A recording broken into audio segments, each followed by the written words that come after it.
Hello! Kumusta po kayo?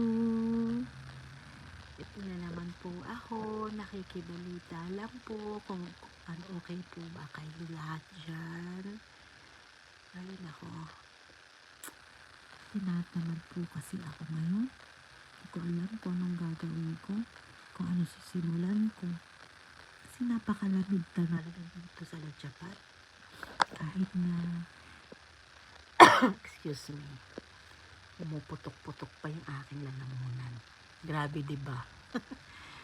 ay nako, Hanggang kailan kaya itong putok na ito? Tapos na naman ng New Year, puputok-putok pa. Diba? Cute naman ito. diba? Hindi ko alam kung ano.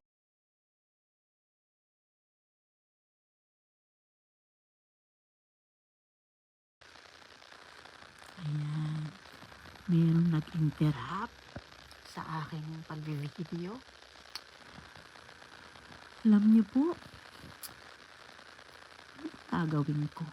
Hirap talaga ng no? Maraming iniisip. Di tuloy makapag-decide kung anong gagawin. Ay, nako. Actually, Nag-iisip ako na magkulay ng buhok. Kasi po, ayan, nakita na ang aking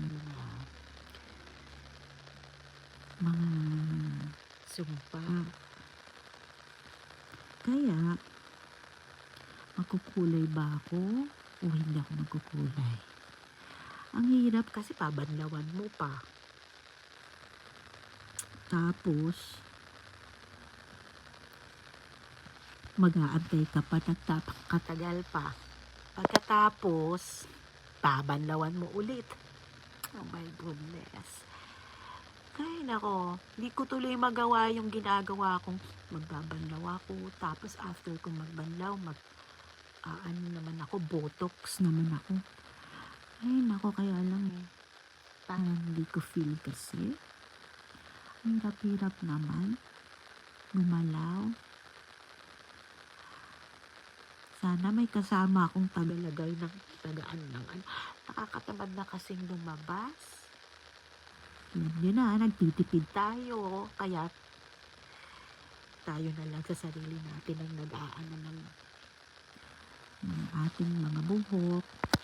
Tingnan mo nga yung buhok ko, parang wala nang kabuhayan. Hindi, wala nang buhay, wala kabuhay. wala nang buhay. Hindi ka buhay, wala nang buhay. Ang dami naman nagpa-pop up.